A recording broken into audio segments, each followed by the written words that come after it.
Welcome to the Everyone's a Critic movie review podcast. I am your host for this time, Sean Kernan, professional film critic. With me is my co-host, Jeff Lassiter. Jeff, how are you? I'm doing well. How about you? Not too bad for it being a Christmas week in which we both just simply forgot to go watch movies for a movie review podcast. It's always a good thing. No, we got plenty to talk about.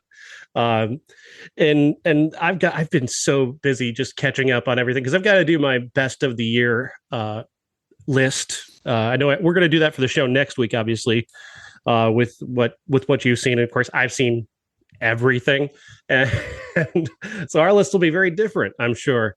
But it's still very interesting. And of course, Bob hasn't seen nearly as much as I think either of us have with his schedule lately. But you know, it'll still be interesting, and I think he's seen enough to where he can come up with a pretty solid top 10. Oh, I think so. And he's never failed before. I will just say this. Mm-hmm. This week's movies that I watched would never have made the top 10. Ooh. Nothing I watched would have made my top 10. So my top 10 was done last week. So excellent. Mine is mostly done. I am finishing up Matilda. I watched a movie called Ted K last night, which was terrible. What about Ted Kaczynski? Yeah, Charlton Copley plays Ted Kaczynski in a mumblecore Ted Kaczynski movie, I think it is. How I described it. Oh, God. It's very silly. But yeah, not officially on the show. I don't even know when that movie came out. It may have come out earlier this year. I don't know. Well, let's get started at the movie that you saw that I didn't, because I just forgot. It ever came out, which you actually saw I Want to Dance with Somebody. I saw I Want to Dance with Somebody, which it was allegedly a biopic about Whitney Houston. As I described it to several people, it was an assemblage of what passes for scenes that passes for pieces of Whitney Houston's life. First of all, I want to go out and say Naomi Ackie is a wonderful actress. She has the potential to be a star. This was just not the movie for it. Mm-hmm. This was Tamara Tooney from SVU and As the World Turns played Cissy Houston, and she was amazing. She was just so I like her anyway, but everything she did on screen just was great. Okay. It tells the story of Whitney Houston, who starts off singing in her mother's choir, and her mother, Cissy Houston, is already a well-known gospel singer, and Whitney, or Nippy as she's known growing up, is the first cousin of Dionne Warwick. Cissy Houston gives her some pointers while she's singing. You have to enunciate every word, and she basically gives her the blueprint for what made Whitney Houston a star. Whitney is then sitting watching a basketball game, and a woman comes up to her named Robin Crawford, and they start a gasp relationship, which kind of was well known but never really acknowledged during her life. And Whitney and Robin basically are a couple through the first third of the movie, living together, and her parents know very well what's going on. Robin is sort of a member of the family, but is definitely not welcome most of the time. And then Whitney meets Clive Davis in what I believe is not the way that they he actually saw her for the first time. I that could be wrong. I did not want to research this after seeing this movie, but he goes to the club that she's backing up her mother at, and her mother is suddenly I'm sick. You have to go out and you have to sing The Greatest Love of All. So she sings it in front of Clive Davis, and suddenly she's got a record deal and she's on the Merv Griffin show. She's on the road to stardom, which means she has to change everything about herself, including her relationship with Robin Crawford. You never get the sense that she is making a choice so much as she's doing what her parents want to do to make her a star. It's very obvious that she loves Robin, and then she meets Bobby Brown, and she decides, well, I've got to start dating men because that's what my dad said. So why not Bobby Brown? That's just kind of what you get from it. And I, it was like a Lifetime movie, but longer. One of the themes of this week is that I don't understand why every movie has to be over 2 hours long. Sure. This could have been a tight little story, could have been much better. I'm trying to figure out a way to say this without sounding like I'm trying to be shitty to Naomi Ackie, because I really like her. She just wasn't Whitney Houston. I never got the sense that she was Whitney Houston. If this had just been a star turn, if this had been A Star Is Born, she would have been great. However, Whitney Houston she never really, to me, captured Whitney Houston. It's still directed by Kasi Lemmons, who I think is a terrific director, but it suffers from the script. It seems like it, and I say this so much because there's so many things that are just too long to be a movie, but not quite long enough to be a show. And this would have been a fine Hulu series. But it was 2 hours and 24 minutes long. And I feel like part of that was because they concentrated on recreating the performances that Whitney did, which is fine. Right. They were well done. The direction just wasn't really inspired. It looked like a Lifetime movie. And I think that if that was what they were going for, it should have been on Lifetime. But I don't think that that's what they were going for.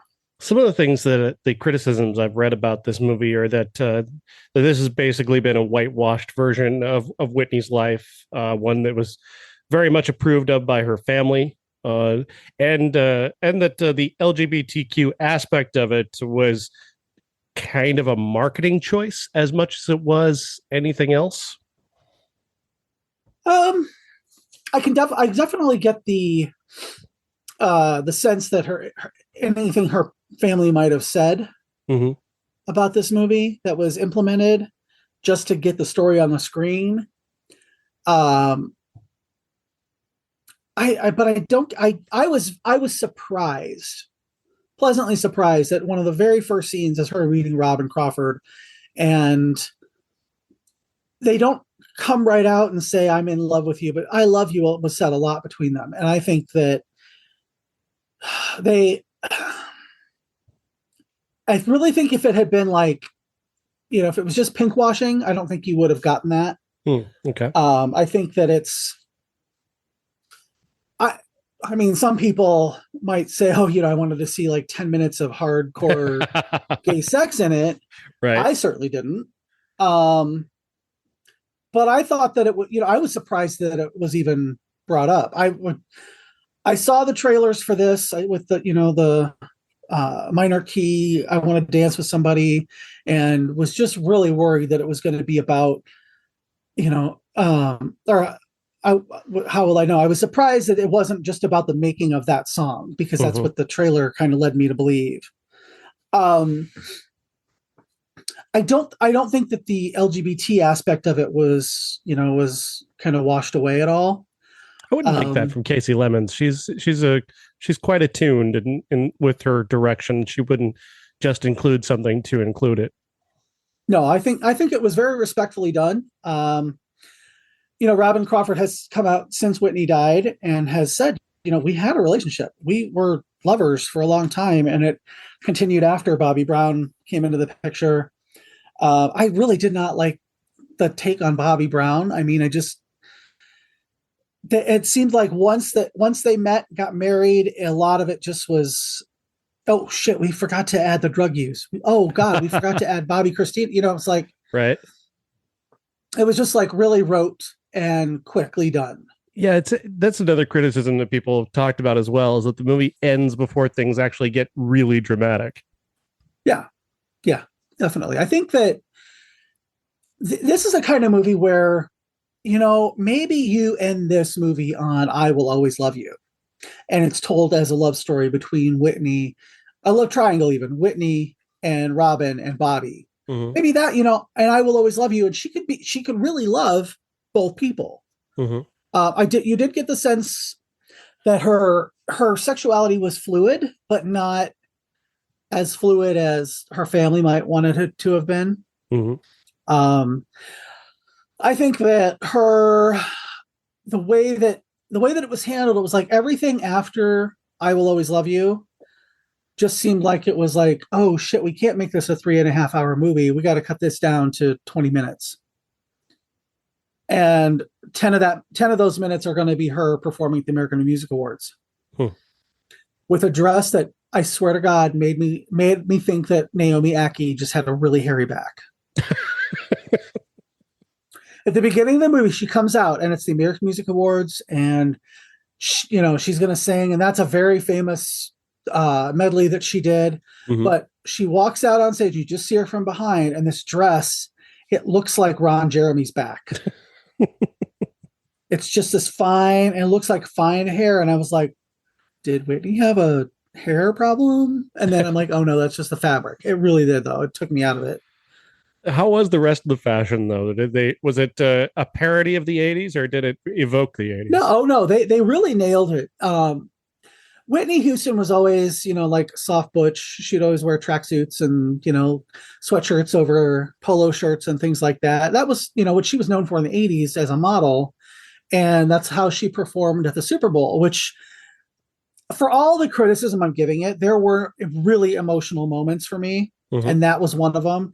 You know, seeing her sing that and reliving that moment, which was kind of, that also could have been a spot where you close the movie. Yeah.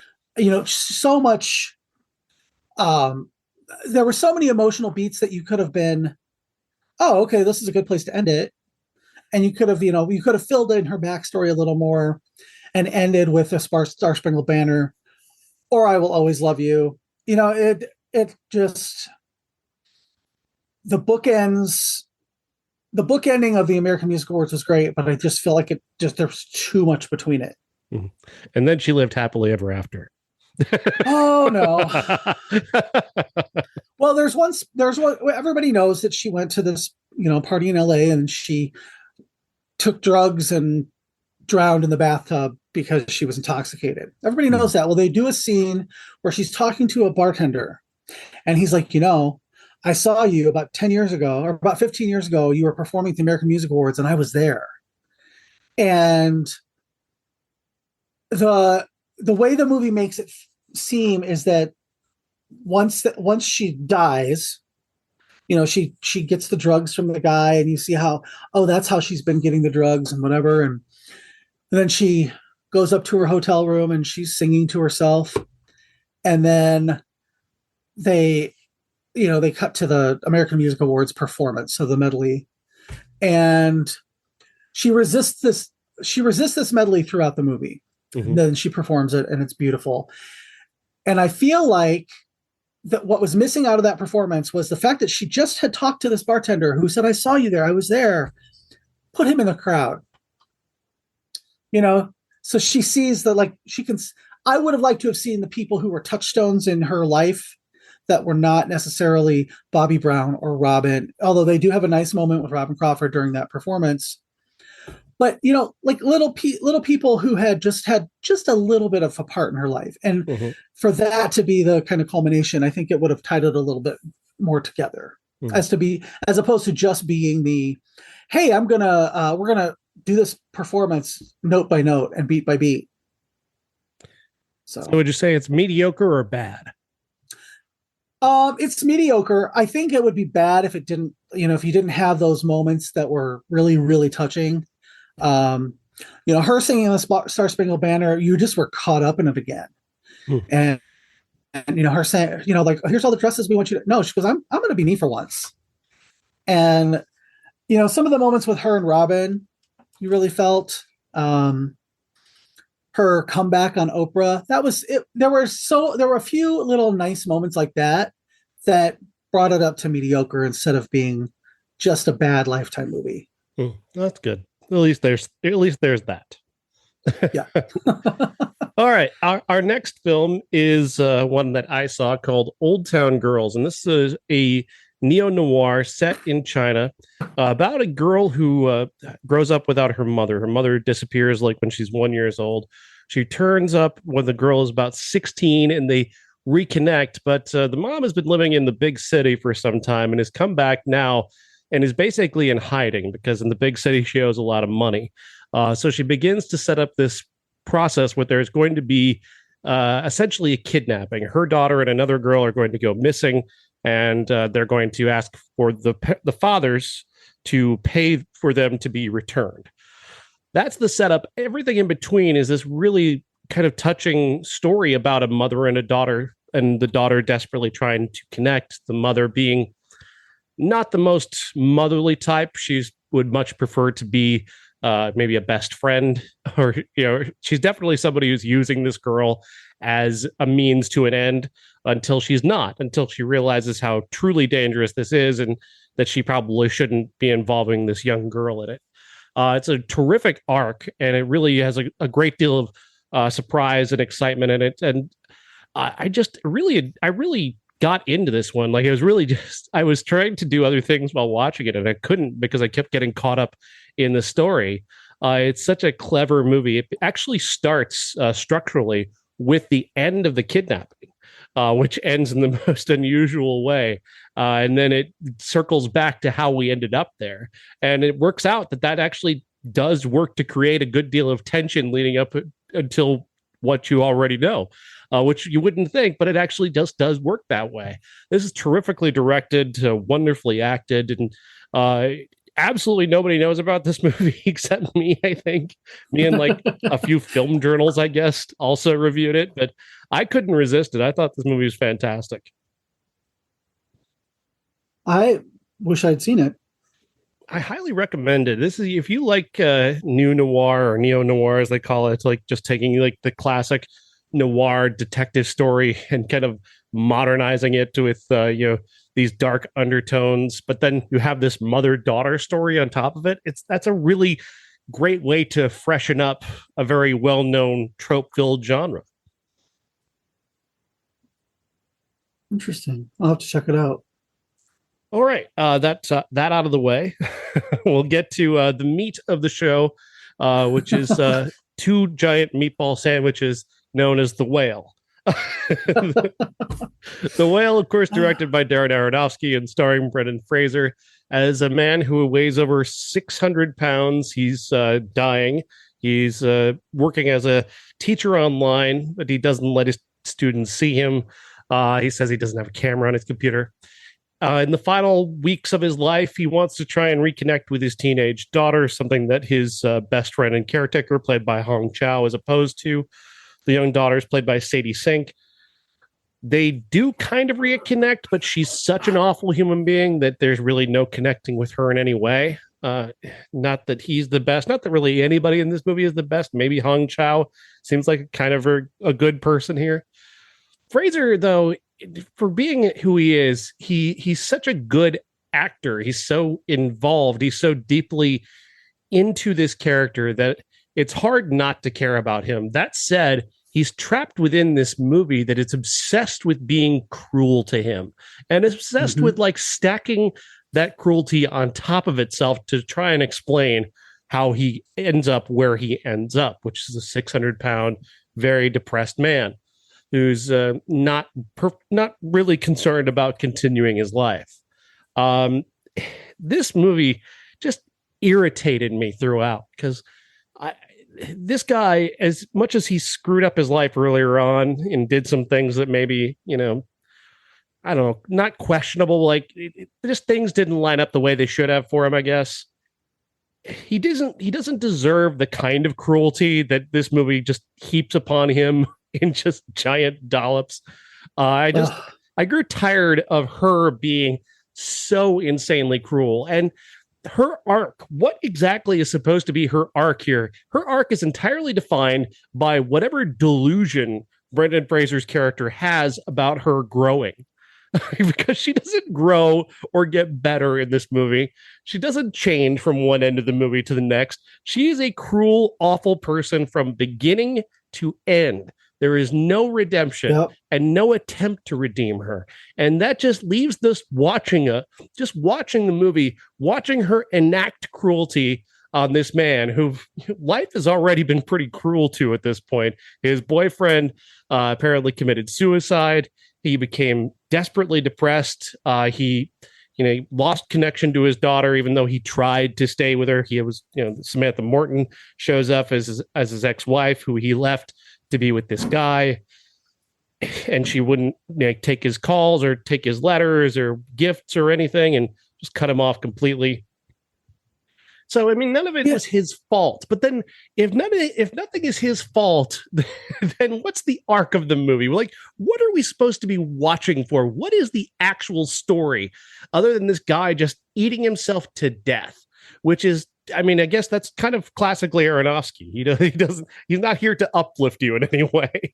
I get that's for sure. I get that. But this movie is just the enacting of cruelty upon one guy for 2 hours. And I just couldn't get behind it. This movie hates fat people. Hates them. Absolutely. I know that it's based on a play. Mm-hmm. I know that. It feels like it. I would have rather... No, okay, his performance is great, yes. Most of the performances in this movie are great. Hong Chow, I will watch her read the phone book. She was the most touching part of this movie. For one thing, this movie gets wrong is he had 3 people who cared about him. Mm-hmm. That's 3 more than anybody who's 600 pounds has, or even 400 pounds. It's the way that fat people are marginalized. And yes, I'm saying this as a fat person. The way fat people are marginalized in society, especially fat gay people, I'm surprised he had even one person who cared about him. And when you find out that, and I'm spoiling this movie because if you've seen it, you understand it. If you haven't seen it yet, you can fast forward, whatever. The fact that she cares about him because her brother was his boyfriend who had anorexia. Oh, he had anorexia and this guy is so fat and oh my God, Mm-hmm. The fact that that's the reason that she cares about him takes away from her caring about him. And she is the only person in this movie who truly seems to care about him. Yeah. The missionary from who has this is only like this. Everything in this movie is it's just so written for the stage. Yeah. And they didn't. It's like they took the script and they just staged it. And I would have rather have seen this as a stage play. It's the dialogue is stagey. Everything the way it is staged is very stagey. The motivations and the way the characters talk is very stagey. The missionary, played by Ty Simpkins, who took me a few minutes to recognize him mm-hmm. from all the Insidious movies and Iron Man 3 and all that.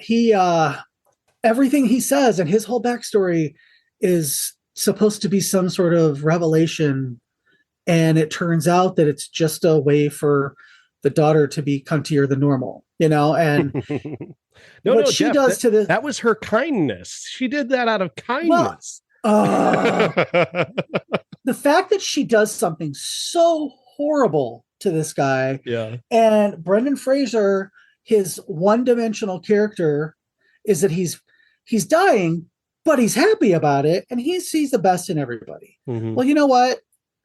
I'm sorry. It rang completely untrue to me.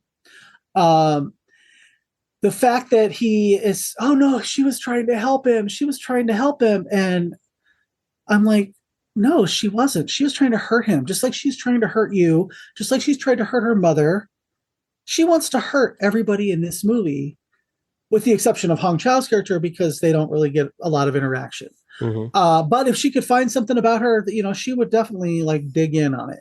Absolutely. This girl is irredeemable, and it's not his fault for leaving, because he didn't want to leave her.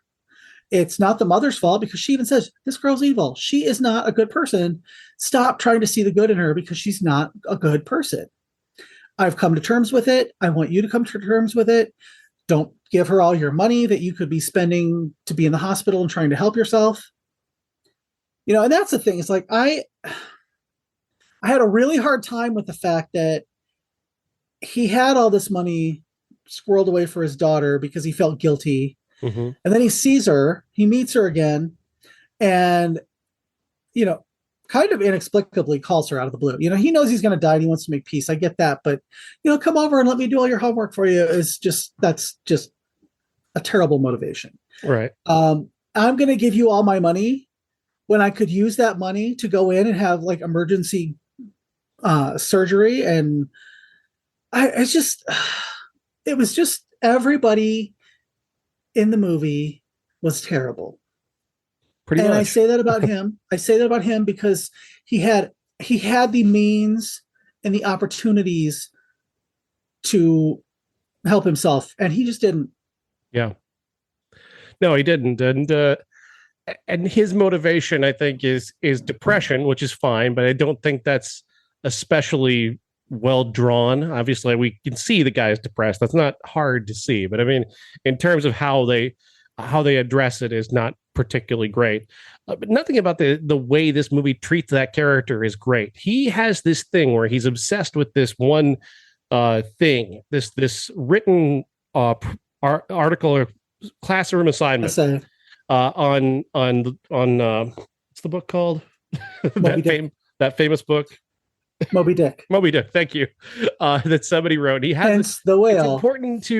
It's important for it to be read to him. It calms him down. It soothes him. He thinks it's brilliant. He's so happy about it. He's so proud of it. And you're assuming along the way that it's one that was written by one of his students that he is especially proud of having taught them that they led them to write. I thought it was written by his boyfriend. I really thought that was the essay that was written by his boyfriend. And that would have made so much more sense. It would have made more sense than what we get, which is that his daughter wrote it when she was much younger somehow.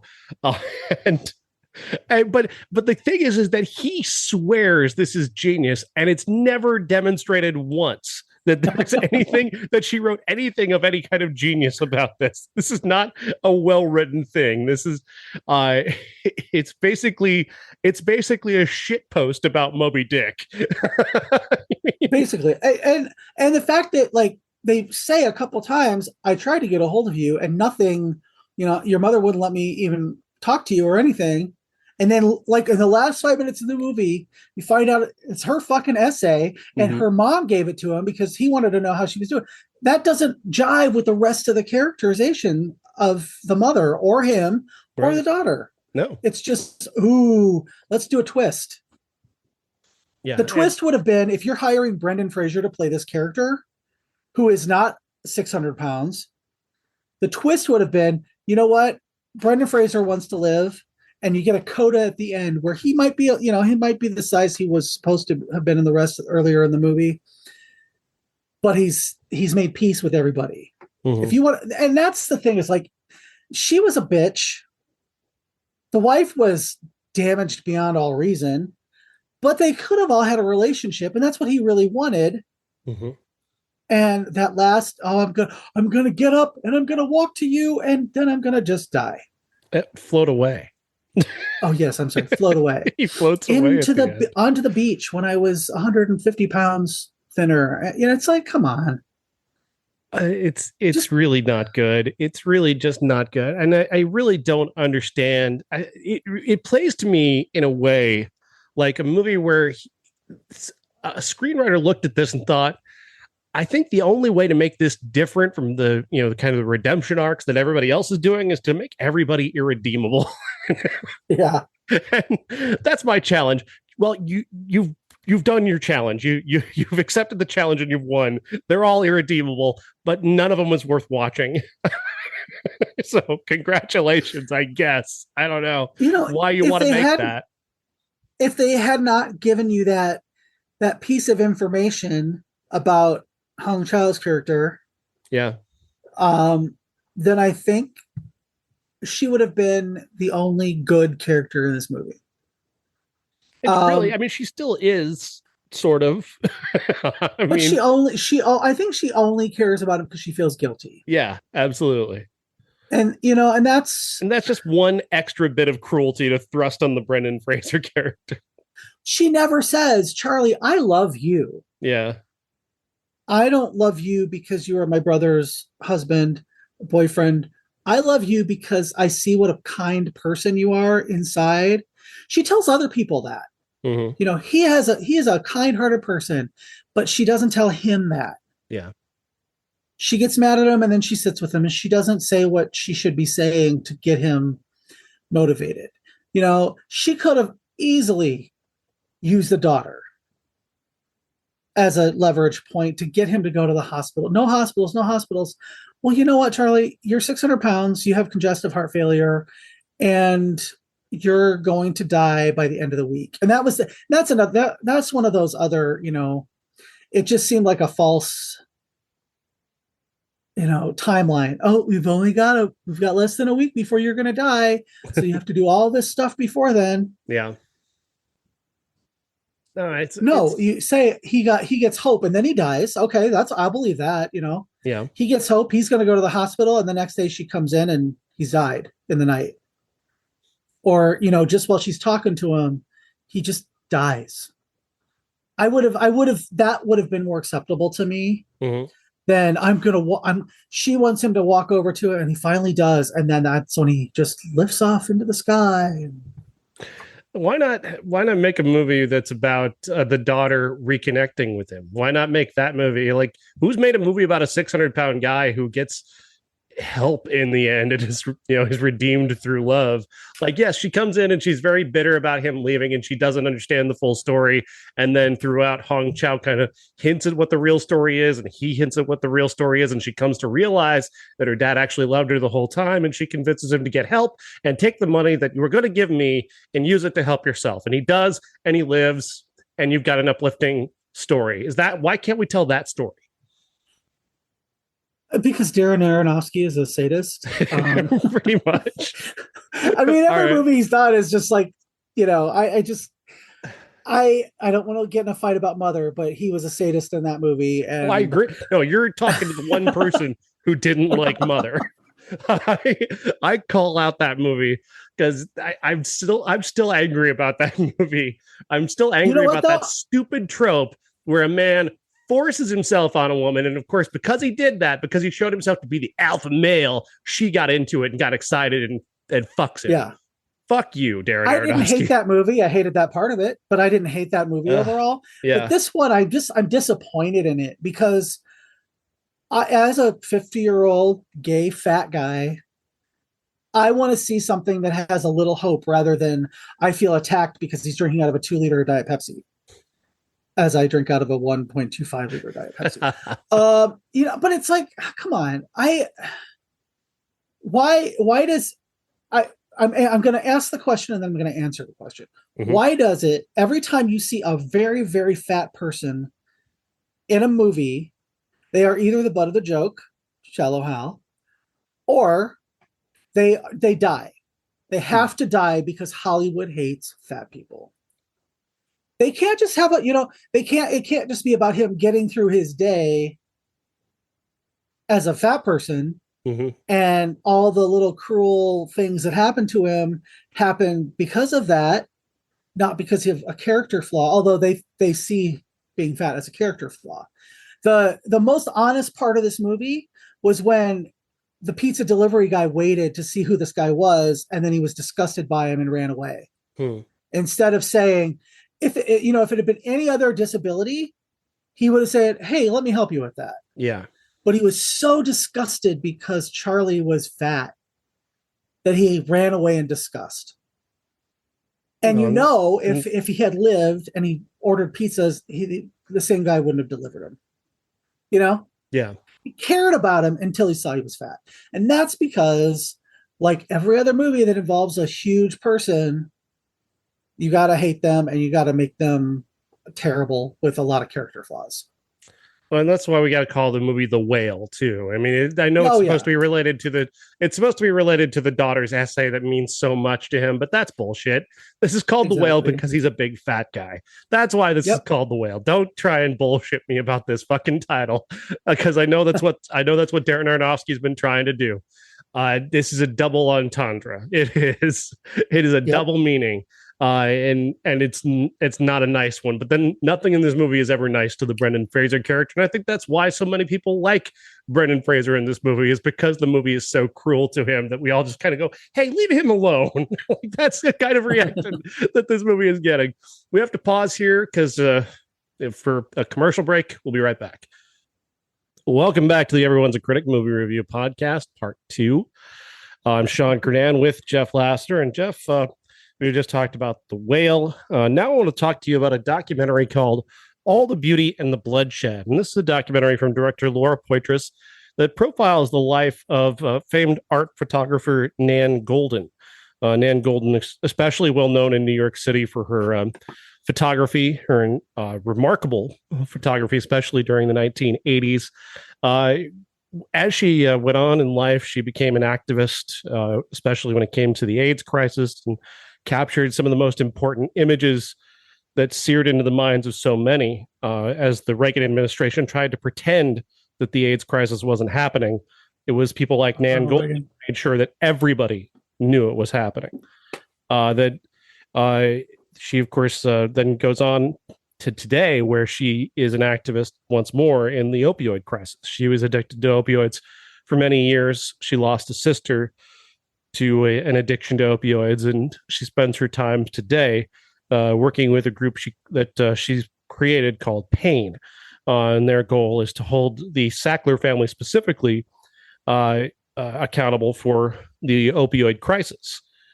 And one of the first things that they accomplished was working to remove the Sackler family from pretty much the entirety of the art world, which, considering that name was slapped on to everything. And I mean, from the Louvre to everything in New York to everything around the world, you'd find a Sackler wing on these museums. And while that's a lovely bit of philanthropy, and it's certainly supportive of many artists, at the same time, it was bathed in the blood of millions of people who died from opioid overdoses that the Sackler family were directly responsible for, by not making sure, by simply encouraging people to take something that they knew was more addictive than they were letting on.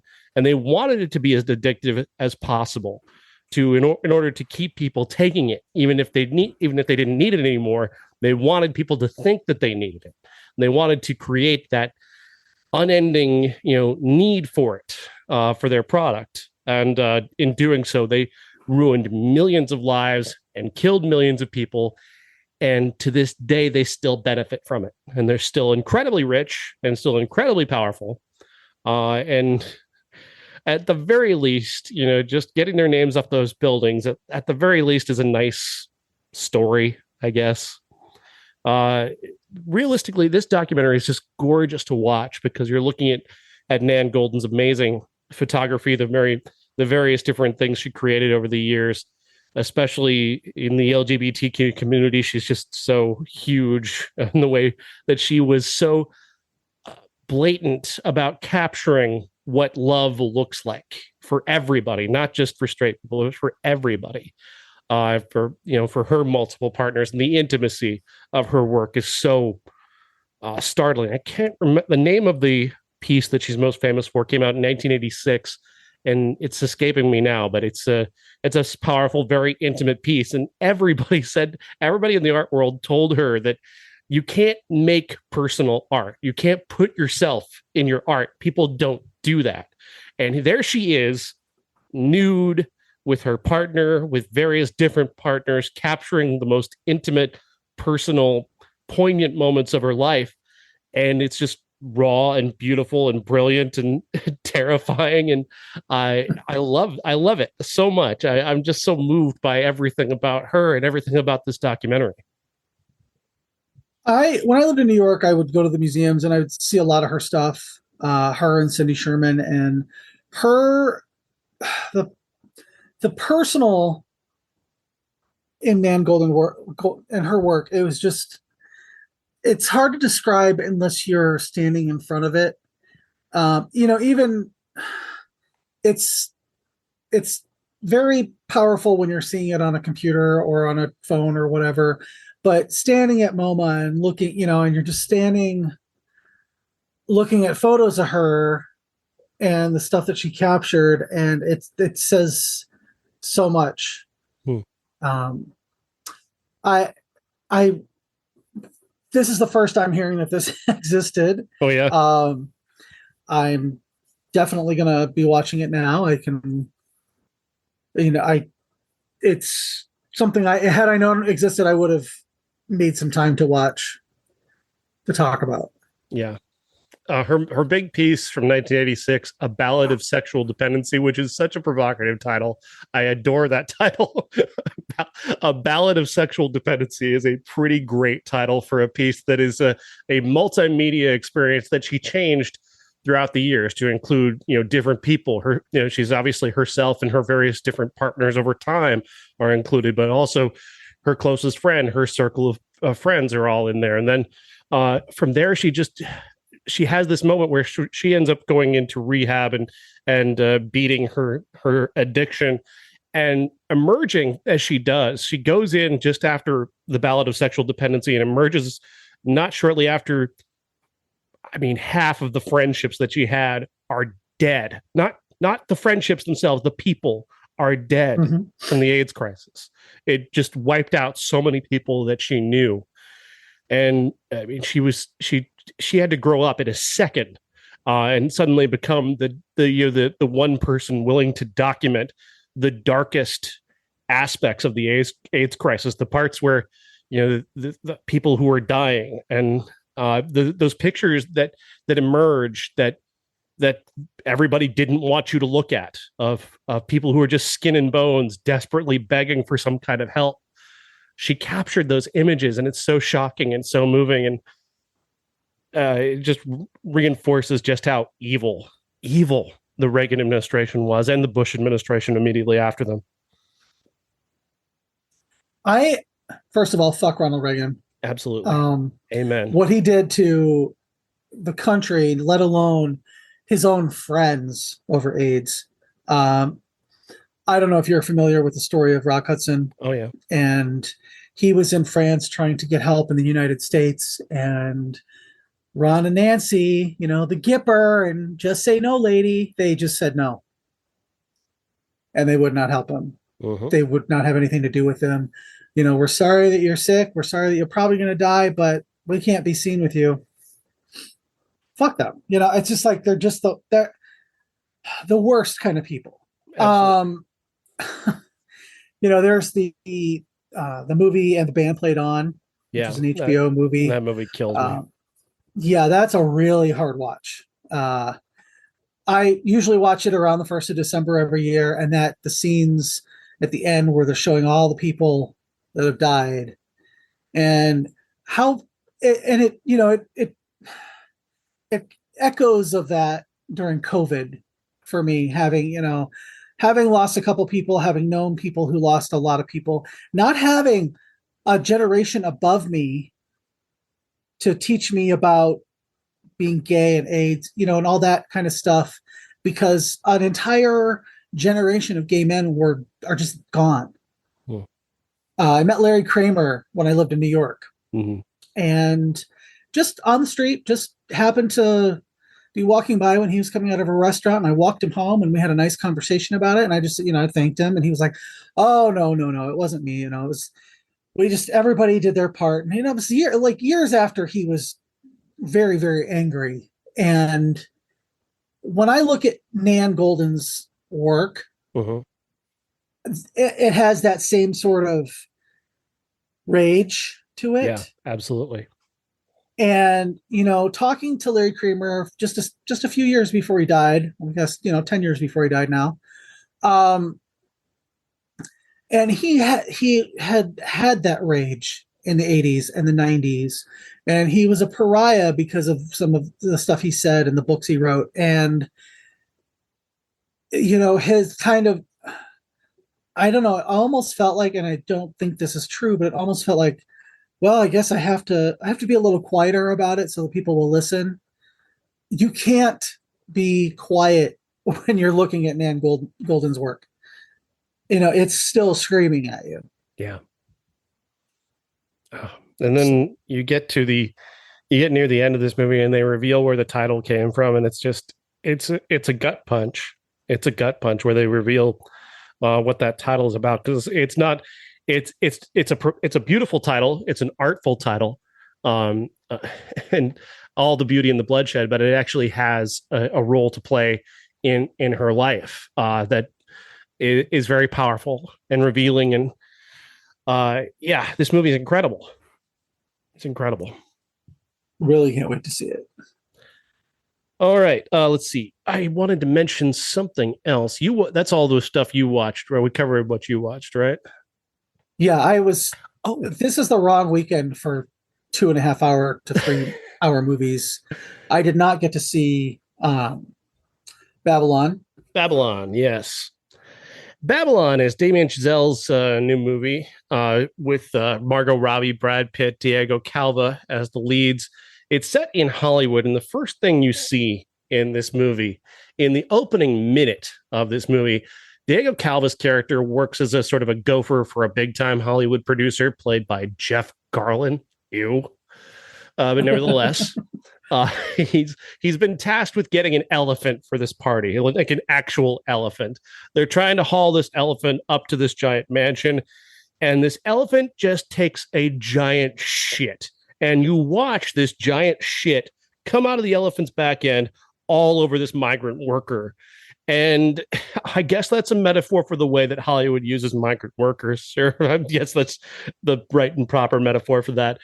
But it's gross. It's disgusting. It's the first thing you see in this movie. Within the next 10 minutes, you will see a woman peeing on a man who I believe is supposed to be Fatty Arbuckle. I believe that's who that's supposed to be. She pees on him, then she dies, and they have to smuggle her body out of the party while the elephant's coming in, and it's just pure chaos. Then Margot Robbie comes raging into the movie and finds a room full of cocaine with Diego Calva, and they just started just going at this cocaine like like it's the 1980s. And they're talking about their future and what they want to do in Hollywood, and she's going to be a big star. And that very night, she gets discovered and put in a movie the next day on like 2 hours of sleep and nothing but cocaine. And he gets discovered as a producer when he saves Brad Pitt's movie by getting Brad Pitt to the set and finding a new camera for him. And they kill like 100 extras while making the movie, and nobody cares.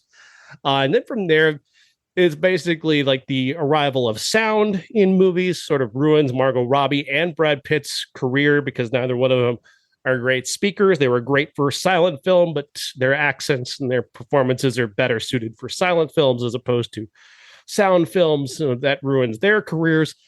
Diego Calva's trying to save Margot Robbie's character, but he can't, and she just disappears. And then it's 3 hours long, and it never slows down for a second. And I kind of admire that in a sort of a train wreck quality. But overall, this movie is so gross and addicted to being gross that I find it just impossible to get into. It's just not for me. It's this big, bleary, unending train wreck of a movie that's just chaos and lights and sound and movies and blah, blah, blah. And just like, can I have a second? Can I just have a second from you, movie? This is 3 hours of just this train rolling down the tracks toward just a wall that it's going to slam into.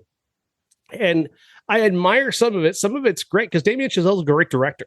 He's a tremendous director. So there's nothing about this movie that I can say is outright bad, aside from the decisions to make it so gross. There is a vomit scene in this movie because we've already had pee and poo. You got to have vomit.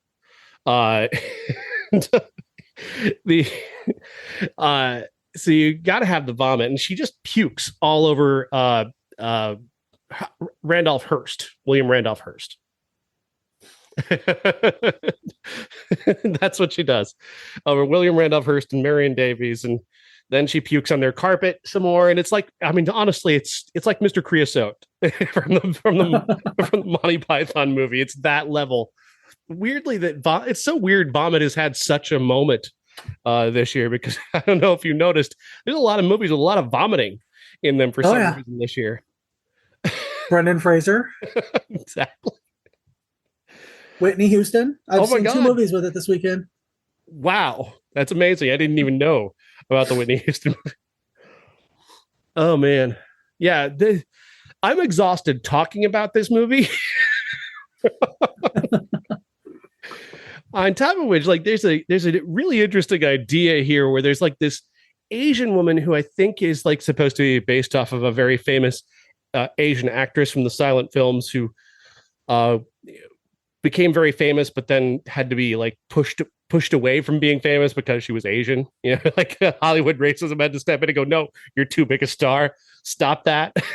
And that woman's in this movie, and she's very interesting, and she's always in the background. And her and Margot Robbie seem to like vibe a little bit, and then the movie immediately shoved that aside to get back to her and Diego Calva. It's like, wait a second, no, I want to look at that. Slow down the train wreck. I want to see that. not out of pure interest, out of just that character and Margot Robbie had a really good vibe going, and I wanted to see where that was going. Yeah, straight men are not allowed to talk about lesbian relationships because it's always because I admire them sexually. I was talking about a movie earlier this year that has Aubrey Plaza and Alison Brie, and they have a relationship like a almost a sexual relationship going on. And I'm not allowed to talk about how that's a more interesting movie because of that. I get accused of being like, oh, he just wants to see them have sex. No, the movie was better when you were going with them as the romance as opposed to everything else you went with. Dumb movie. I mean, I don't understand. Okay, I don't understand why this movie has to be 3 hours long. I couldn't see it. I just couldn't. I wanted to see it. It's Christmas weekend. The weather was terrible. I wanted to see it, but there was just no time.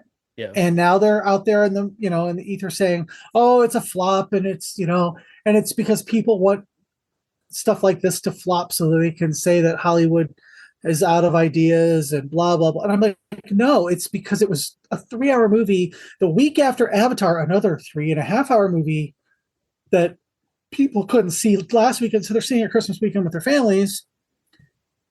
It pisses me off because it's like, this is a movie I would have loved to have been able to stream. Yeah. Thursday night when I got home from work, I would have loved to have done nothing but lowered the lights, turn the heat up a little bit, and watch this movie. Mm-hmm. Couldn't do it. It's just, and I think that with the holiday season, and maybe this was a spring movie, I think that would have helped it its box office a little bit. Mm-hmm.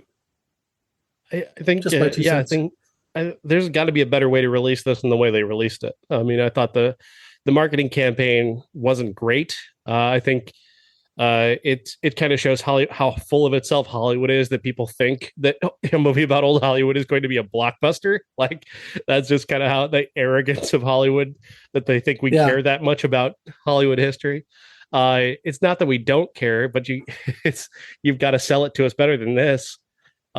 I get accused, everybody who hates Babylon or doesn't like Babylon or doesn't celebrate Babylon, suddenly we're celebrating that it failed. I have no interest in whether or not this movie failed.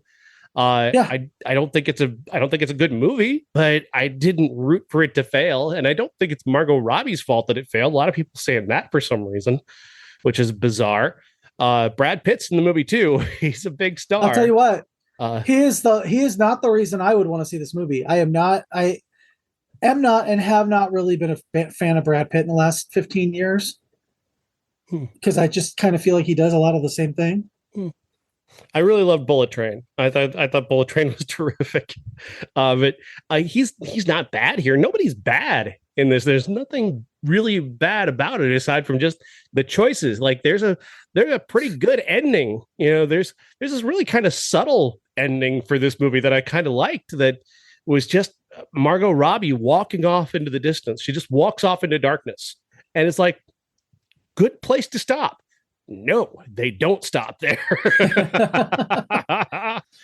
I'll tell you what, if I'm gonna spend 3 hours on old Hollywood, it's going to be with Karina Longworth on You Must Remember This. See, now that's how they should have sold the movie. They should have put like these stories onto her podcast and had her, like watch a story like this in Babylon. Damien Chazelle, like that audience would have turned out for this. That's the audience you should have sold this to. If you want to sell this movie, but I don't.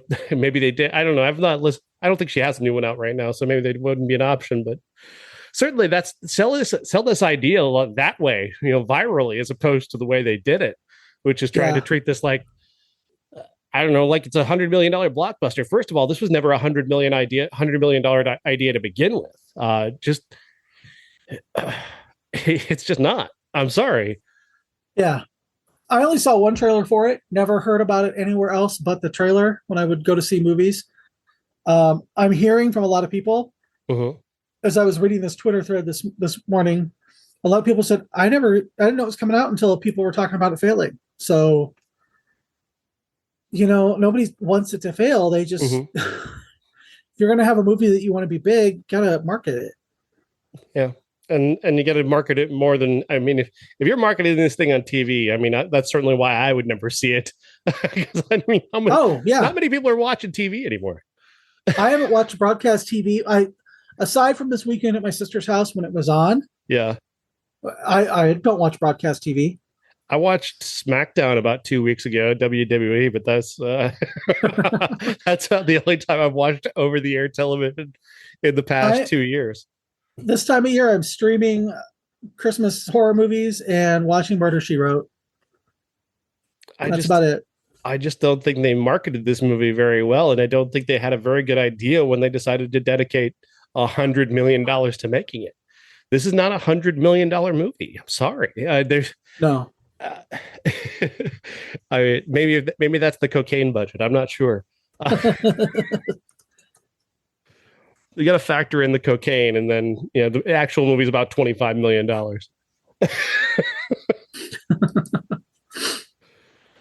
I do want to mention quickly, and you don't have to join in on this, but I did write an article for Geeks.media, which you can find there, on the worst movies of 2022. And I just won't linger on it too long, but I'll read you my list, Jeff. My number 10 is Jurassic World Dominion. Number 9, and we've argued about this one. Let's not argue about it anymore. Doctor Strange and the Multiverse of Madness. I'm the only person in the world who hates it. I hate it. No, you're not. I hate it. It's my 9th worst movie of the year. The Bubble, Judd Apatow's awful comedy about awful actors in Hollywood, is the far worse version of Babylon. The Bubble is my number 8.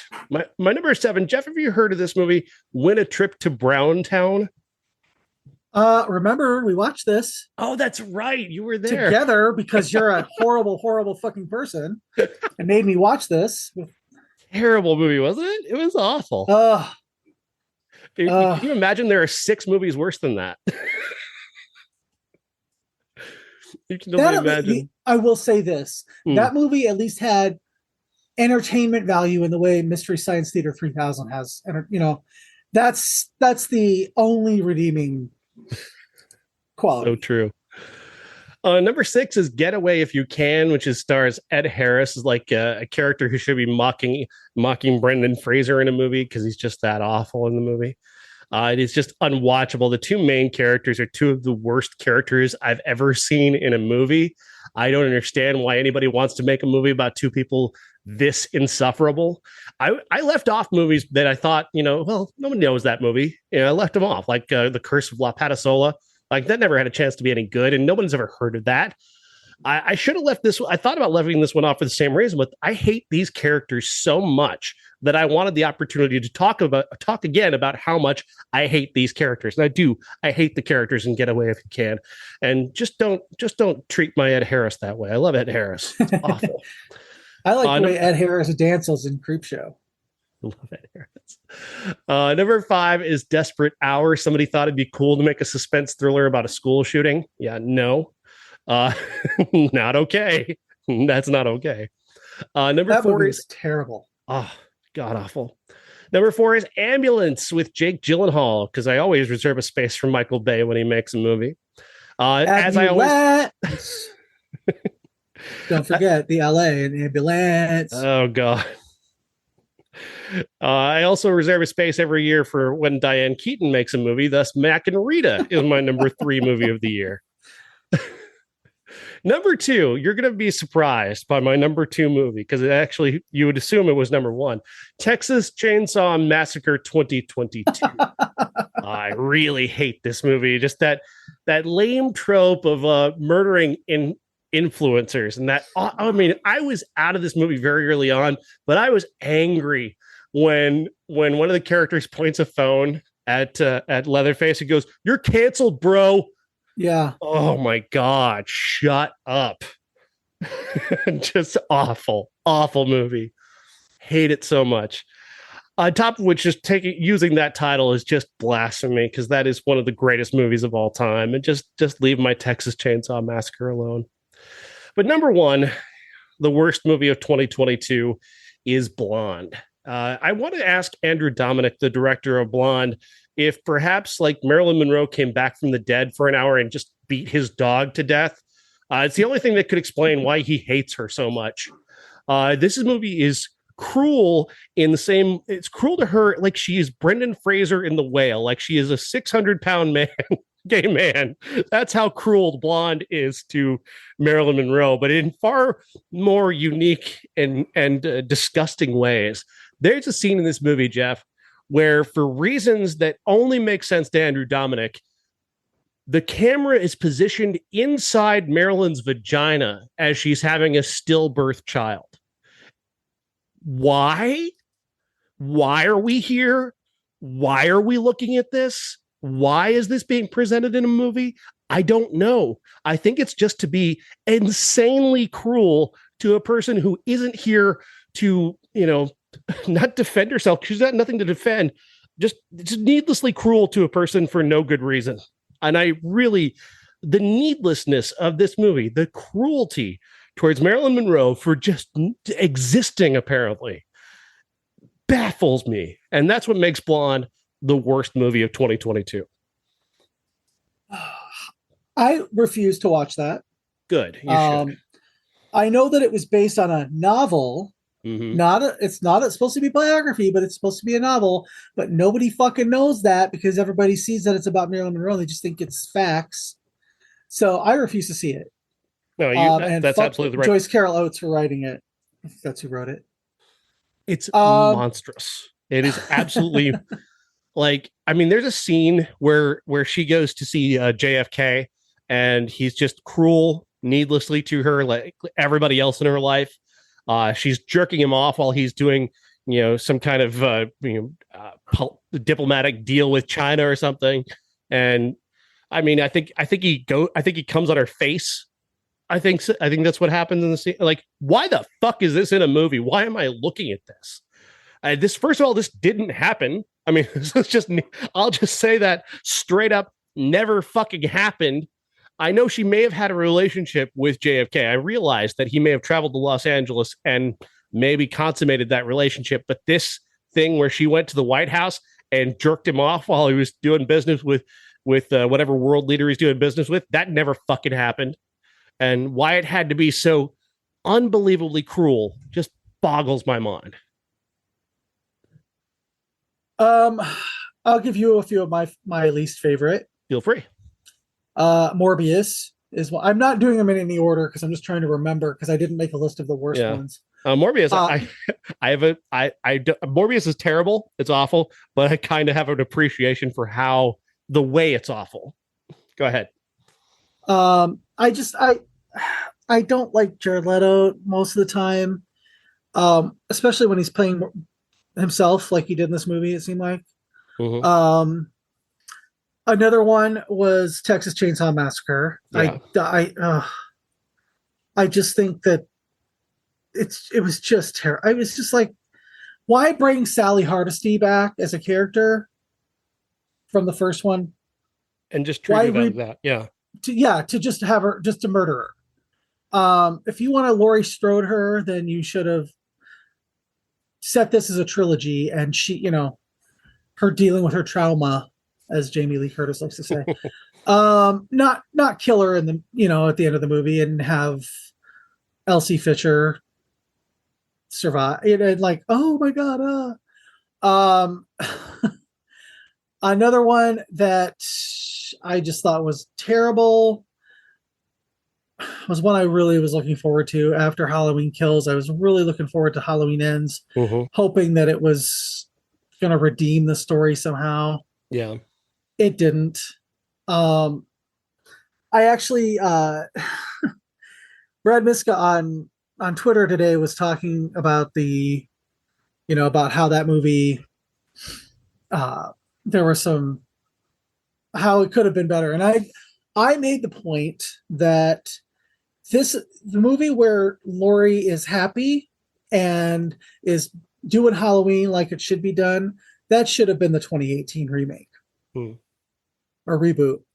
I think that when Laurie loses her daughter in the last one, and then she's coming for Michael, and then suddenly, complete tone shift, she's the happy grandma making pumpkin pie and carving jack-o'-lanterns, and it's like, come on.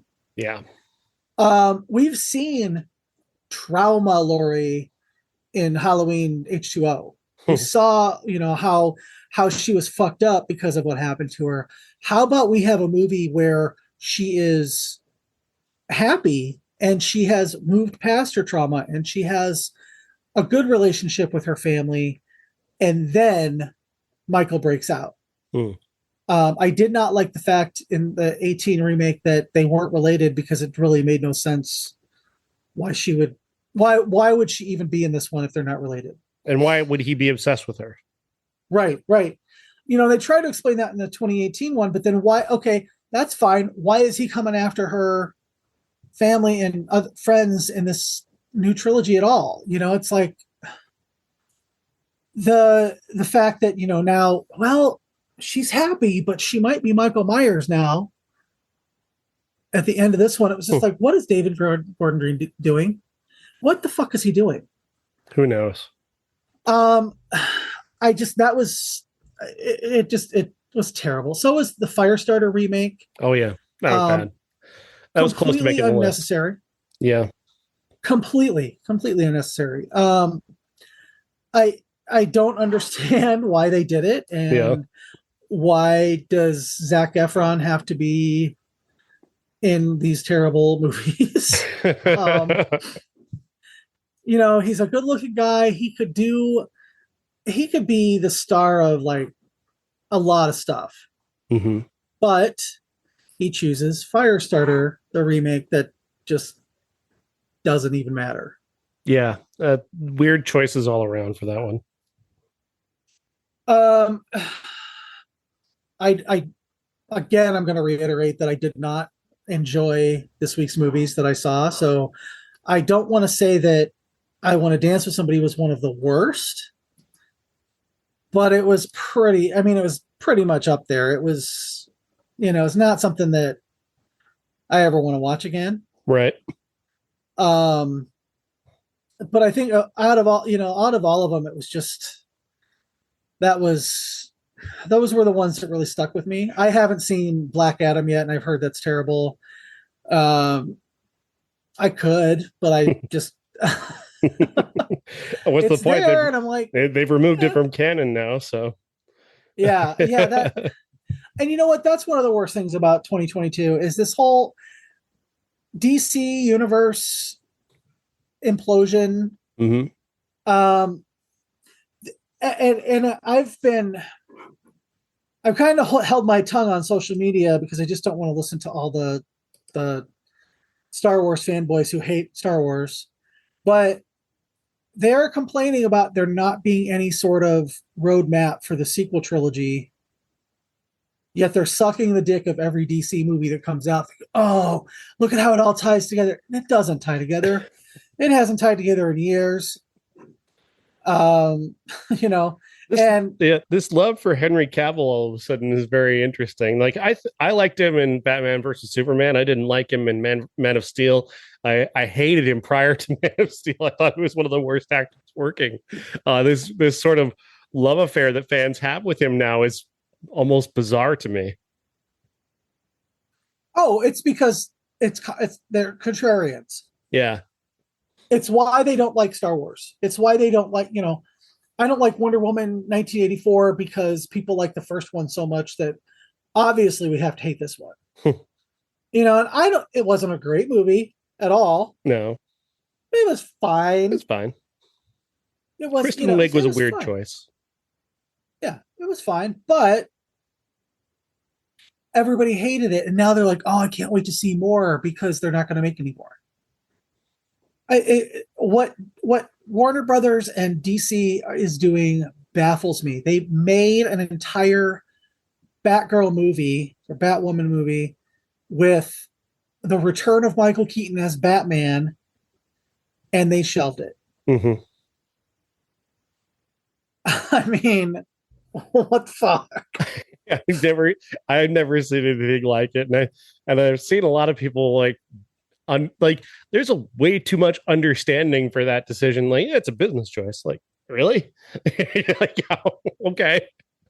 I mean, yeah, it is a business choice, but that's not really a great defense of this idea that you paid hundreds of millions of dollars to make a movie that nobody gets to see now.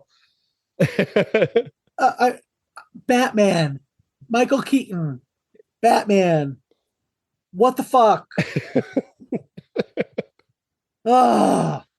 Yeah, it's truly just mind blowing. I mean, perhaps maybe the movie's just absolute garbage. Who knows? But I mean, this same company released Catwoman years ago.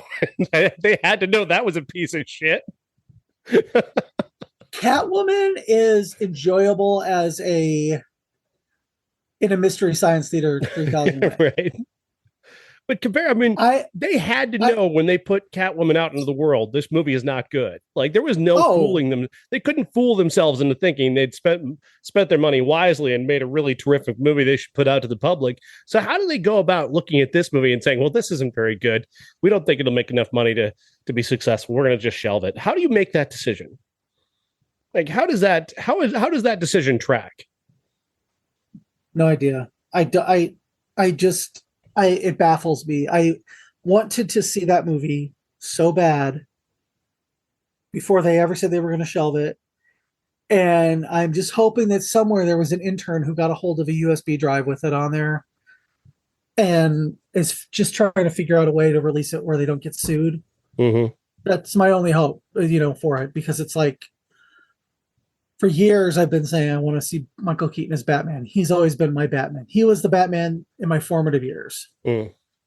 And I would absolutely murder children to be able to see Michelle Pfeiffer back as Catwoman. Mm. Yeah. And they've been talking about that. They're doing a Batman Beyond movie where they are together. And I'm just like, Why? I mean, take my money. Why are you not giving this the thing we want to see? Like, we want this. Oh yeah. We're not the only ones. We can't be the only ones who want to see that. There is an entire subculture of gay guys on Instagram that would alone make you $1 billion for that movie. I mean, it's just the Catwoman obsession is real. How does one company screw up a property, two properties, Batman and Superman, so badly? Like, it's kind of astonishing. It's the biggest layup in the world, and they keep missing it. And everybody bitches about Marvel, and oh my god, everything has to be a superhero movie now. Well, you know what? That's because Marvel does it right. They make really good movies. Aside from Multiverse of Madness, they make really good movies. But that movie is part of a wider story. And they all fit together. They are planned out so far in advance that they fit together in multiple ways. Mm-hmm. All right. It's not. We have to pause here because we're out of time again, but we're going to continue with our classic after this. And it's time to talk about our classic this week on the Everyone's a Critic movie review podcast. And this week we are talking about Batman Returns. We were just having a huge DC conversation, so it's appropriate. This movie turned 30 years old this year, and is still as relevant as ever with the conversations about Michael Keaton returning as Batman, which now, of course, not happening. And Batman Returns is, of course, the follow-up to 1989's Batman, which is an absolutely iconic movie beyond just being a comic book movie. It's a follow-up that, for me, isn't great. I don't love this movie. The villain is the Penguin, played by Danny DeVito, who is a rejected child who grew up in the sewer, raised by penguins, and grows up to be this savage villain who wants to... becomes part of a scheme put together by Christopher Walken, where he ends up running for mayor of Gotham and kind of fooling people into thinking he's the sort of underdog figure, when in reality he's just a villain and out to get Batman. Also, Catwoman is involved, and she's kind of the tweener. She's not good, she's not bad, she's a little bit of both. She's Batman's love interest. Michelle Pfeiffer is really all this movie needed. This is a great movie here that doesn't have gross, disgusting Danny DeVito in it. I love Danny DeVito. Don't get me wrong, but his take on and Burton's take on the Penguin is just wrong. I mean, just from every aspect, the conception of the Penguin is just wrong. And I'm not saying that you have to do it the same way as everybody else did it, but the fact of the matter is that Burgess Meredith's take on the character and the 60s TV version of the character is way better. It's just a way better, funnier, campier, more outlandish, more interesting version to me than this character, who feels like just this burdensome character who just weighs down the whole movie he has no charm. He has no, he's just all malice, which is fine for a villainous character, but I prefer my villain to have a little bit of charm when it comes to, you're making a Batman movie here. Why can't the villain have a little bit of charm? Burgess Meredith was all charm. Why not build upon the version of the character that's out there and build something new from that platform?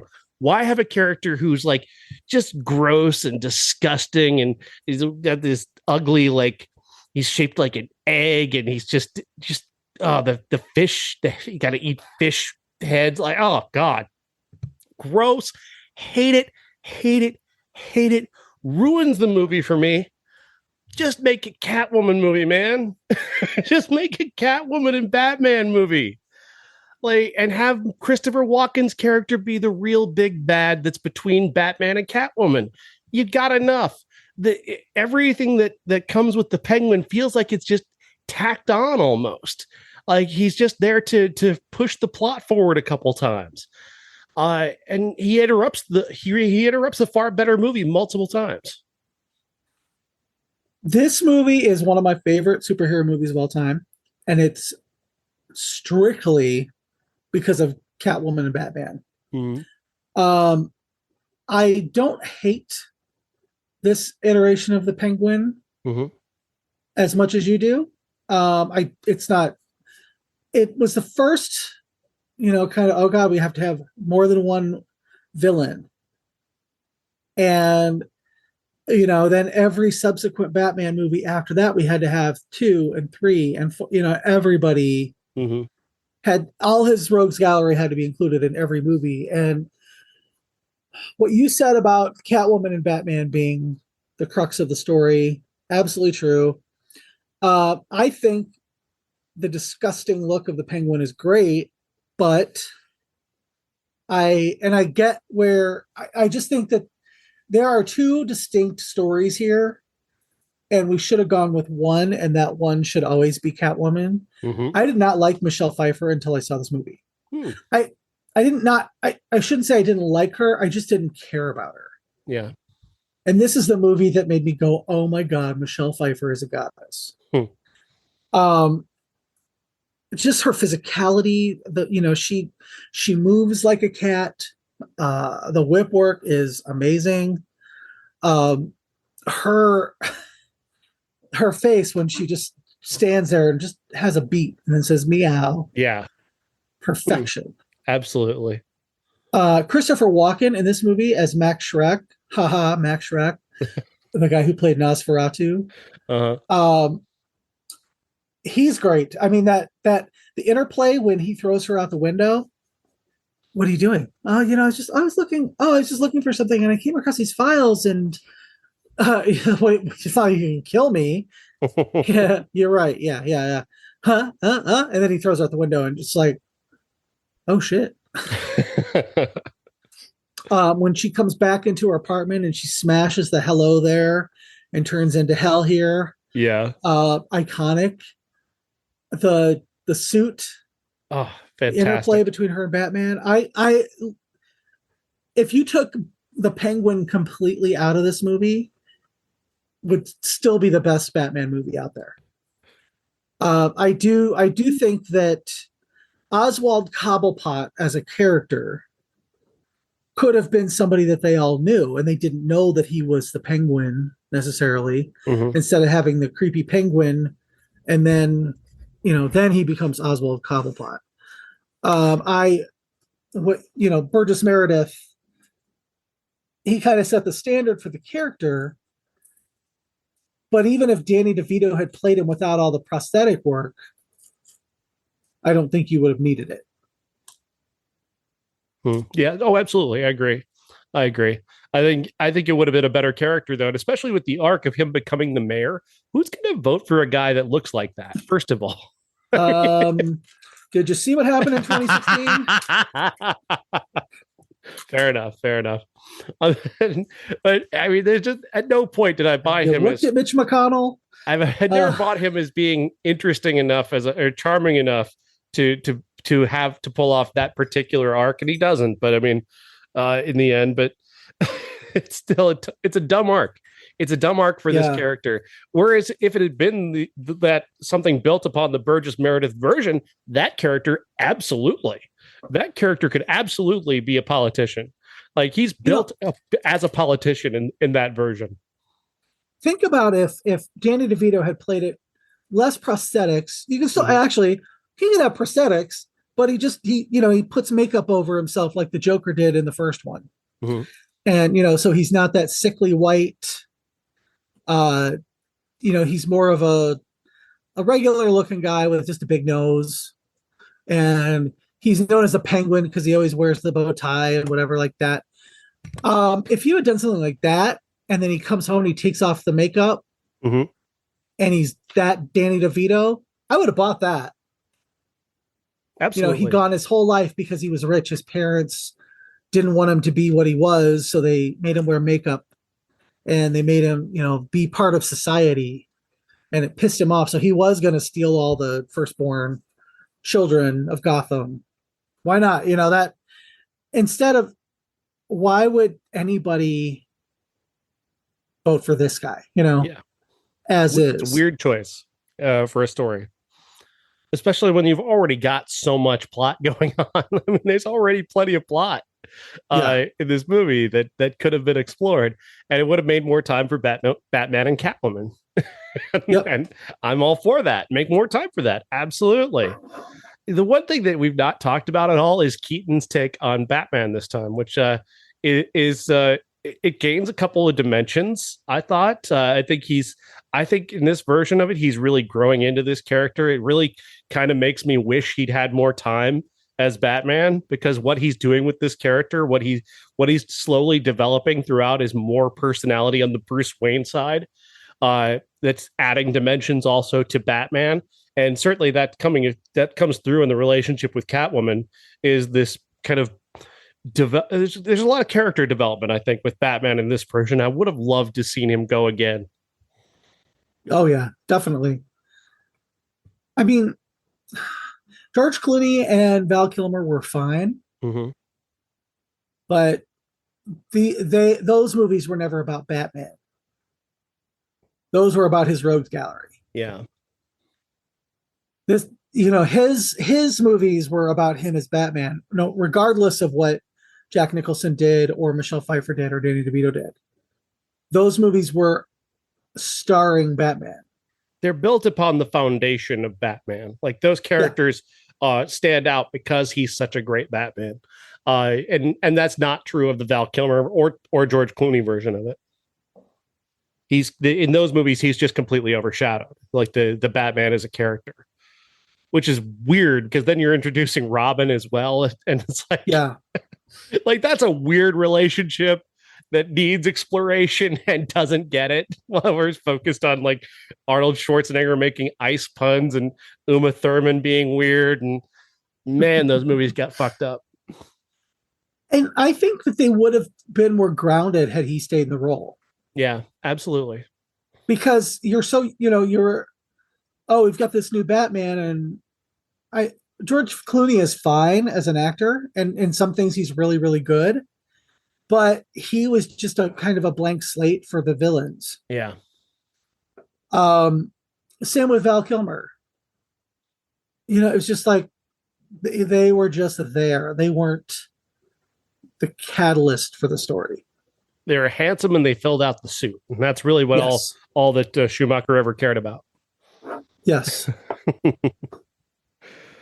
Now, the comic books, as I understand it, are rife with stories of Batman being Michael Keaton's age.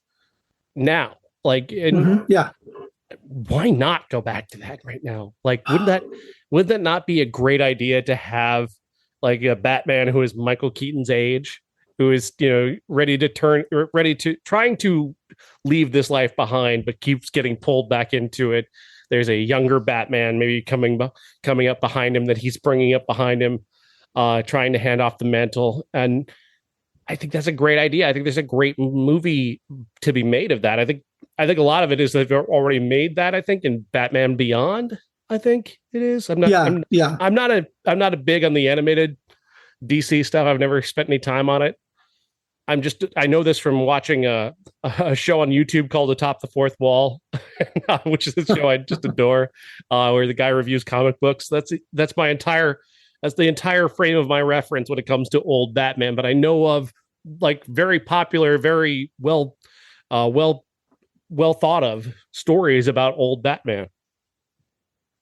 Yeah, my experience with Batman Beyond and some of the animated stuff is pretty much just from hearing Kevin Smith talk about it on his podcast. Now it's Fat Man Beyond. And I think that, and I haven't listened to that in a long time, so I could be completely off. However, the thought of having older Batman training a new Batman or Batgirl or Batwoman, whatever, he's just my favorite Batman. And I was one of those people who, when I heard he was going to be Batman, I was like, Mr. Mom, what? Right. And I wasn't exactly gung-ho about him as Batman, if you get what I'm saying. Sure. But I just would kill to see that, especially now that he's had, kind of a resurgence since Birdman, as, playing that kind of the Vulture, and he's very like winged, I guess. So seeing him step back into the Batman role would just be so great. And I'm so like pissed that they canceled that movie. Same. I don't understand it. I've heard people try and explain it as like from the aspect of stocks and insurance and budget and whatnot. I've heard people break it down and call it a good business decision. I still think it's garbage. I don't think that I don't think they're justified in doing what they've done. Just keep pushing the release date back and just never release it. Like, just let it fade from everybody's memory. Like, weren't they making that? And then it's gone. No, announcing it, coming out and saying you're never going to see this. I honestly thought when they did that this was like a marketing stunt, and that they were going to, retool it a little bit in the background, and then okay, big splashy announcement. We are putting it out, and here it is, and you get to see it next month or something. Like, I thought this was a stunt, but apparently not. Well, the fact that they said that, well, it was never going to be good enough to release in theaters, so we were just going to dump it on HBO Max. But now we're not going to put stuff like that on HBO Max anymore because it's going to be Discovery Plus. You know what? I guarantee you, if you said Michael Keaton returns as Batman and you put it out in the theaters, $100 million easily first weekend. Mm. Yeah, absolutely. Like I completely agree. And even if it's bad and people come out of it going, "That was awful. Why did you do that?" You've already got their money. Like, Yeah. we don't know what's going to be bad. You're coming out and telling us maybe that it's going to be bad is kind of bad news for it, but like we don't know going in that it's going to be bad. You're still going to pay you for tickets to see it. I was in this we were having that Babylon conversation earlier. People saying they're celebrating the failure of Babylon, and it reminded me of this argument that M. Night Shyamalan made about his movies years ago. Yeah, well, they're all incredibly popular because you see that made $100 million, so clearly everybody loved it. And it's like, no, ticket sales don't conflate to people actually liking the movie. They just bought a ticket. It doesn't mean they liked what they saw. It's two totally different things. Yeah. It was like, you got our money, we want to give you money, Discovery. That's all we want to do. Yes. I don't, because I don't pay to see I don't pay to see movies, but Jeff wants to give you his money. I gotta figure out a way to not do that anymore. Oh, yeah. I don't understand the choice. I mean, I really don't. Anything don't know either. To add about Batman, one of my formative movie memories, and one of the reasons like why I became so enamored of movies as a child was that first weekend of Batman, and going to a theater in Davenport, and this sea of people that I'd not seen outside of a sporting event. I think they had to change every theater to being a Batman theater. Like every print they could get, they had to have, because like the line was out the door around the building, and once you actually made it inside the building, you were still waiting for like 2 hours before you could actually get to a screening that had tickets available. Yeah, and then it was just, I mean, this sea of humanity. There was not space to breathe in that theater lobby before we could get inside and actually watch the movie. Keep in mind, before you could buy tickets online. Oh yeah. Before the internet was widely used. I remember the hype on MTV. I remember a news story about it and the premiere in Milan. Mm-hmm.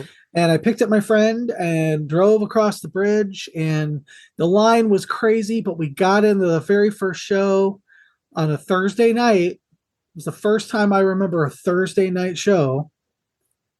And oh wow, what I remember is standing in the lobby of the Showcase Cinemas in Milan, Illinois, which I couldn't even find where that was located at this point. Mm-hmm. And everybody was so excited, and there were Batman t-shirts everywhere, and people who looked like it was the first time out of their house in months. And the hype was so real. I did so much Batman artwork that summer, and I think I saw the movie 3 times. We had a foreign exchange student, and he loved Batman, so we went and saw Batman. It was one of the only things that we even kind of talked about while he was there for a month. It just kind of, everybody was talking about it, and it's the first time I was in high school, but I remember everybody talking about it. I did see Star Wars in the theater with you when we were much younger, but it was the first time I remembered everybody was talking about Batman. Yeah, it's quite something. I don't think we've seen anything quite like it since then. Even the Marvel movies, like, because theaters got bigger. And I don't know what it was like at Milan, because I was in Davenport, and the lobby was probably a lot smaller. The theaters were smaller in the Davenport version of that theater. But I would have loved to have seen it in Milan. Those theaters were amazing. Those were so huge. Those auditoriums. Yep. Wow. Massive auditoriums. Loved that. probably would have been much more comfortable there as opposed to the way I saw it, which also probably a formative memory of being terrified of crowds. Well, probably. I just remember having to cling to my mother's hand so I didn't get lost in this sea of people. I remember being so excited for Batman Returns. I saw it with a boyfriend in Chicago. I was up visiting during summer, and we snuck away to see it. And like I think I was 20. And seeing it for the first time was just we didn't even look at each other through the movie. We were just kind of so absorbed in it. Mm-hmm. And I came out of it wanting to be Catwoman, and he came out of it wanting to be Batman. So should have worked out. But as I sit here looking at my Happy Meal cup, I think it was McDonald's that did the tie-in. Oh wow! Looking at my cup that I found at a thrift store recently, it just kind of brings it all back of trying to collect them all. And Batman was one of the first movies that I remember like actively going out and trying to get stuff. Yeah. And Batman Returns was no different. And it had a Susie and the Banshees song in it, who I was really into. It was a Christmas movie, but it was just like dump Danny DeVito, and it was a perfect movie. It's a far better movie. Yeah, absolutely. No doubt. Absolutely. We can completely agree on that. Nothing against Danny DeVito. I love Danny DeVito. He's tremendous in everything else, just not this. They just made a terrible, terrible choice with that aspect of it. And it's also kind of sadly the beginning of the end for the Batman of the time, Keaton's Batman and the subsequent Batman after that. He's the crack in the armor for me that leads us to that drought of Batman movies that comes after it. So what was your take on the Nolan Batman when it came back? I'm gonna get kicked off the show for saying this. I am not the biggest Christopher Nolan fan. Yeah. Then you're with you and Bob. I don't mind him. I liked the Batman movies that he did. I actually got to meet a lot of the people in it in The Dark Knight because they filmed downtown Chicago when I was working in downtown Chicago, and my friend and I would literally go stalk the production for a while. Met Eric Roberts outside the Berghoff. Nice. He was really cool. Oh, that's good. Saw Heath Ledger. He's such a weirdo. So it's like it's interesting. Oh no, he was very, very like we were kind of standing around watching them as they were going in and out of the Berghoff, and my friend was like, kind of really excited. So he came over, he talked to us, we got a picture taken. I, of course, I'm the kind of person who I always want to talk about something else they did. So for me it was a Pope of Greenwich Village, but and he was really nice, and he seemed like he was very clean. Yeah. Not manic really or anything, just kind of he was very happy that he was having a sort of resurgence. Not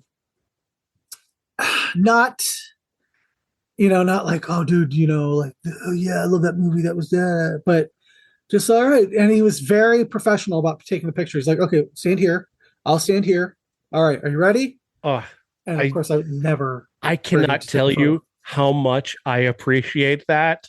Like, I cannot, like, it is so unnerving to me, that whole situation of trying to take a picture with a celebrity, because I don't want to be an inconvenience and I don't want to get it wrong. I don't want to fumble over it. So to have them take control of the situation and just get it done, that is so awesome. Well, and the thing is if a celebrity enjoys meeting their fans, they do this a lot. And it's kind, and it's yes, it's sort of an invasion of their privacy to go up and ask for a photo. But Michelle Visage, who is the co-host of RuPaul's Drag Race, she said on a podcast years ago, okay, I'm going to be the person who knows exactly how to take a photograph so we can get it done. Because if you come up to me and I'm busy and I don't really want to, it's something that you want to do and you are, you're supporting me. So I'm going to go out of my way to do it. And I'm going to make sure that we get the best one. She'll sometimes take the camera or the phone and do the selfie herself so she can frame everybody just right. As opposed to giving it to a friend. Yeah. You know what I mean? Like who doesn't know what they're doing and is very nervous. And yeah. And I think people like her, Eric Roberts, who's right. I'm not a bit, I've met a lot of celebrities, but it's always kind of been on a, like Edie Falco and I sat and talked at Starbucks for like an hour while I was sitting there drawing. And I never once thought to ask her for a photograph. Yeah. I've met some really famous people and everybody's like, well, show me the picture. I didn't take a picture because I don't want to be that, that person that kind of interrupts their lives. And, oh, I'm just talking to you because I want the photo op. Wow. So Edie Falco from Avatar: The Way of Water. That's amazing. Well, then it was Nurse Jackie. Thank you very much. And The Sopranos. It was, we actually had a connection. I was kind of like seeing off and on somebody who she worked with. And I had met her before as a consequence of this person. And then I like to sit at Starbucks and draw. It's just like, it's very relaxing to me to sit and just draw, have a coffee, chai, whatever. I like to write there too. So yeah, I get it.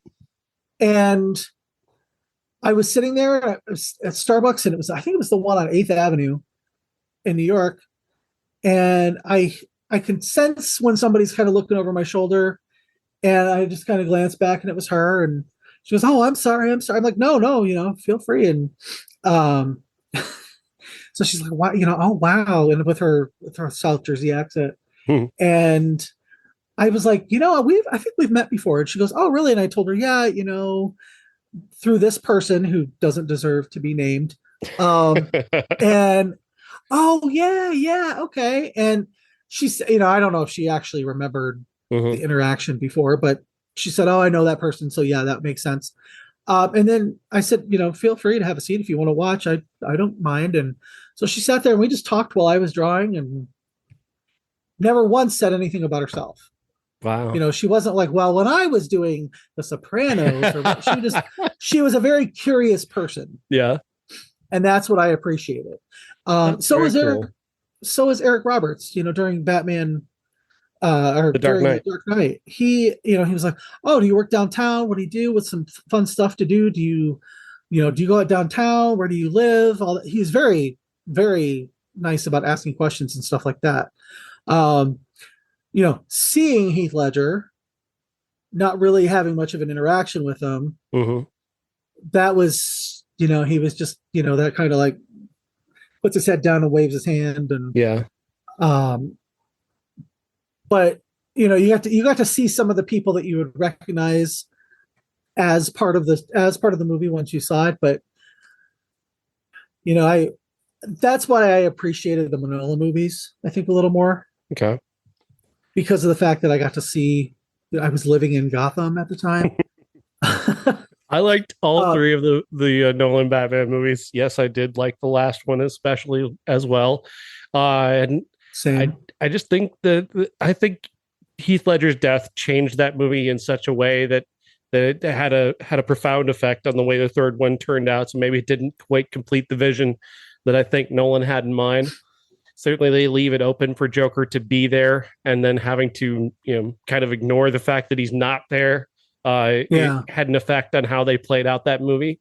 But I think they made the best of a bad situation and made a really interesting Batman movie. Then Affleck's Batman, I think he was a good choice. He fills out the suit well. I think he's stuck with a director who really isn't a great director overall. He's a good spectacle director. Like, he directs big spectacle pretty well. He knows how to make big things happen, but I don't think he knows how to quite get to the heart of a character, and he leaves that to his actors. And I think Affleck is a guy who thrives under somebody who's more engaged with him and engaged in the actorly process. And I think Affleck would have benefited from a director who was more interested in getting something from him, as opposed to the director he was with, who was just kind of like, just do your thing, you figure it out. Yeah, could you imagine Nolan directing Batfleck? I think you would have got more out of him. I think you would have found. I think it would have just been. Yeah. Yeah, some actors just need a really good director who has a good strong hand to give them a little push in one direction or another. Affleck, I don't think, is an actor, just like Mark Wahlberg is not an actor who can just go find the character. He needs somebody to guide him to it. And when he gets guided to it, he's very, very good. And he still finds something in this Batman to make it work, but not as well as I thought it could have overall. Yeah. Well, I think, and that kind of falls into we're trying to build the Marvel universe and the DC universe, and we're going to get who's the Robert Downey Jr. for the DC universe. Yeah. Let's lay it all on Ben Affleck. Yeah. Because he's a big star. He was very he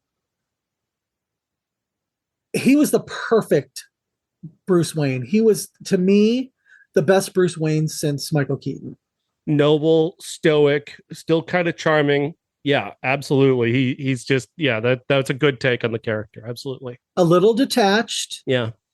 He's a billionaire and he's Batman, so he can't be, too like, oh yeah, dude, let's party. Fiery rage, like behind his eyes, I thought was really great. Like you bought that he blamed Superman for what happened and was righteous about it. I bought that completely. I thought he made Henry Cavill better. I'll say it. I mean, we said it on the show. We were one of the few people, all three of us, myself, Bob, and Josh, liked Batman versus Superman. We enjoyed the movie. I don't think it ages well. Like, if I look back on it now, I can definitely see some of the things that people hate about it, but I did enjoy it when I watched it. Like I said, I think Affleck does make Henry Cavill better via their chemistry. Yeah. What about Pattinson? We'll just wrap this up because we're almost out of time again. But what was your take on Pattinson's Batman? Because I thought it was tremendous. I loved the Batman. Like I said, I think we talked about this before. I think it could have been about a half an hour shorter, and they could have gotten rid of Colin Farrell's Penguin. Yeah, they wanted, and it would have been a much tighter. Yeah, it would have been a much tighter movie. But as far as Robert Pattinson goes, I think he is a very, very good Batman as a detective. He brings back the detective of the Detective Comics. Absolutely. And I think that's very important. Very smart direction to allow him to have that aspect of the character and to bring that part of the character to the fore. They found good ways to highlight his sort of Sherlock Holmes qualities. I really enjoyed that. And the eye makeup, explaining the eye makeup was great. Just a little nod to everybody who's going to be pissy about it. I thought that was great. A really smart movie. Great pacing to it, and a great look as well. And he and his Catwoman have tremendous chemistry that I want to see going forward. Yep. All right, absolutely. Jeff, we are done. Thank you. We'll talk again next week when we bring you the best of 2022 on the Everyone's a Critic movie review podcast.